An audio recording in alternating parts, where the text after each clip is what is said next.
जय हिंद। स्टडी बसेरा के नए वीडियो में आप सभी का हार्दिक हार्दिक स्वागत है। चलिए स्टार्ट करते हैं आज का सेशन। आज के सभी प्रश्न बहुत ही इंपॉर्टेंट हैं। चलिए स्टार्ट करते हैं। पहला प्रश्न है, मुद्दुमलाई राष्ट्रीय उद्यान कहाँ स्थित है? तो इस प्रश्न का जो सही जवाब हो जाएगा, ऑप्शन आप लोगों ने देख लिया है, तो इस प्रश्न का जो सही जवाब हो जाएगा मुद्दुमलाई राष्ट्रीय उद्यान, ऑप्शन डी, तमिलनाडु में स्थित है। और तमिलनाडु में मुद्दुमलाई राष्ट्रीय उद्यान स्थित है। और तमिलनाडु का जो नृत्य है, भरतनाट्यम नृत्य जो है तमिलनाडु से संबंधित है। तमिलनाडु स्टेट का भरतनाट्यम नृत्य है। और एमपी में मध्य प्रदेश में सबसे ज़्यादा नेशनल पार्क हैं, ये भी ध्यान में रखना है। सबसे ज़्यादा नेशनल पार्क कहाँ है? तो मध्य प्रदेश में सबसे ज़्यादा नेशनल पार्क है, राष्ट्रीय उद्यान है। मटकी और स्वांग जो नृत्य है, लोक नृत्य है, मटकी और स्वांग, तो ये मध्य प्रदेश का ही लोक नृत्य है। स्वांग और मटकी, स्वांग एंड मटकी, ये दोनों मध्य प्रदेश के लोक नृत्य हैं।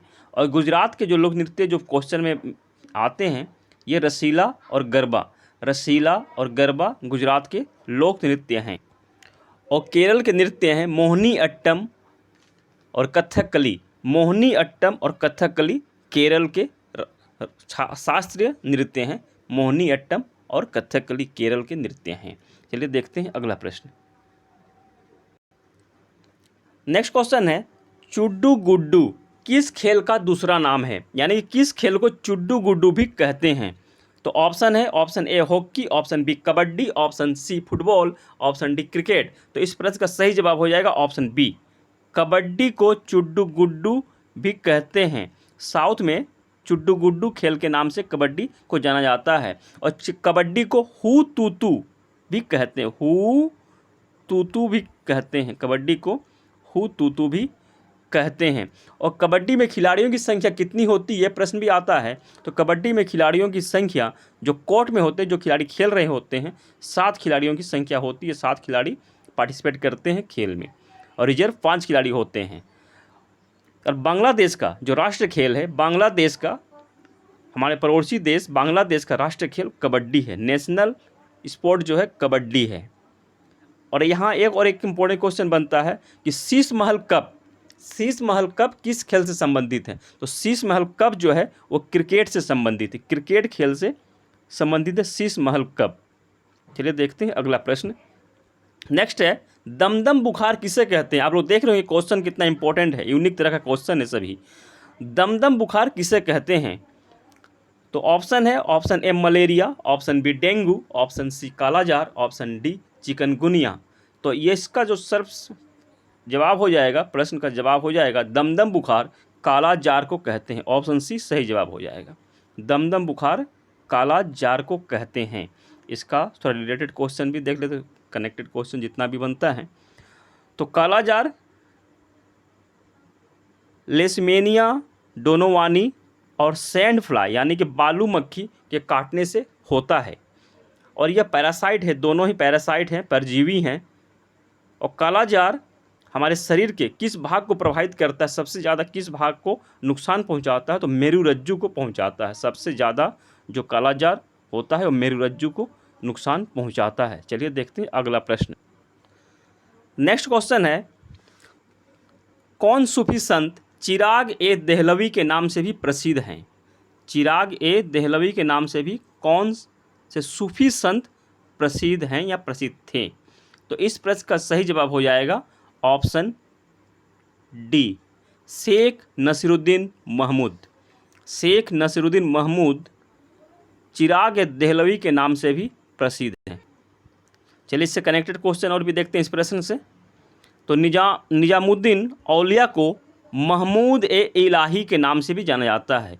महमूद ए इलाही के नाम से निजामुद्दीन औलिया को जाना जाता है। जिस प्रकार शेख नसीरुद्दीन महमूद को चिराग ए देहलवी के नाम से भी जाना जाता है, उसी तरह निजामुद्दीन औलिया को महमूद ए इलाही के नाम से जाना जाता है। और निजामुद्दीन औलिया की यानी कि महबूब ए इलाही की दरगाह दिल्ली में स्थित है। और संत निजामुद्दीन औलिया को गैसुद्दीन तुगलक वंश का शासक जो था गैसुद्दीन तुगलक ने दिल्ली छोड़ने का आदेश दिया था। बंगाल अभियान से लौटने के समय मतभेद न संत निजामुद्दीन के औलिया के साथ मतभेद होने के कारण इन्हें दिल्ली छोड़ने का आदेश दिया था कि दिल्ली आने तक पहुंचने तक आपको दिल्ली छोड़ देना है, परंतु इन्होंने जवाब दिया था हनूज दिल्ली दूर अस्त। और इसके बाद 1325 ईस्वी में जब बंगाल अभियान के बाद वो वापस आ रहे थे तो जौन खां, जिसका कि इसके बाद जो शासक बना था जौना खां, जो कि अपने नाम मोहम्मद बिन तुगलक के नाम से शासक बना था, जिसे कि पगला राजा भी कहा जाता है, तुगलक वंश का था। तो जौन खां द्वारा निर्मित एक लकड़ी का महल था, उसमें ही दबकर गयासुद्दीन तुगलक की मौत हो गई थी 1325 ईस्वी में। इसीलिए किसी भी प्रसिद्ध पहुँचे हुए संत फकीर ऋषि मुनि के साथ इस तरह का दुर्व्यवहार नहीं करना चाहिए। और ख्वाजा मोइनुद्दीन चिश्ती को गरीब नवाज के नाम से जाना जाता है। ख्वाजा मोइनुद्दीन चिश्ती को गरीब नवाज भी कहा जाता है। इनकी दरगाह अजमेर यानी कि राजस्थान के अजमेर में स्थित है। चलिए देखते हैं अगला प्रश्न। नेक्स्ट है, हिंद महासागर में सबसे छोटा द्वीप देश क्या है? क्वेश्चन ध्यान से देखिएगा, द्वीप की बात नहीं की जा रही है, यहाँ द्वीप देश यानी कि स्मॉलेस्ट आइलैंड कंट्री की बात की जा रही है। तो इस प्रश्न का जो सही जवाब हो जाएगा ऑप्शन ए हो जाएगा, मालदीव।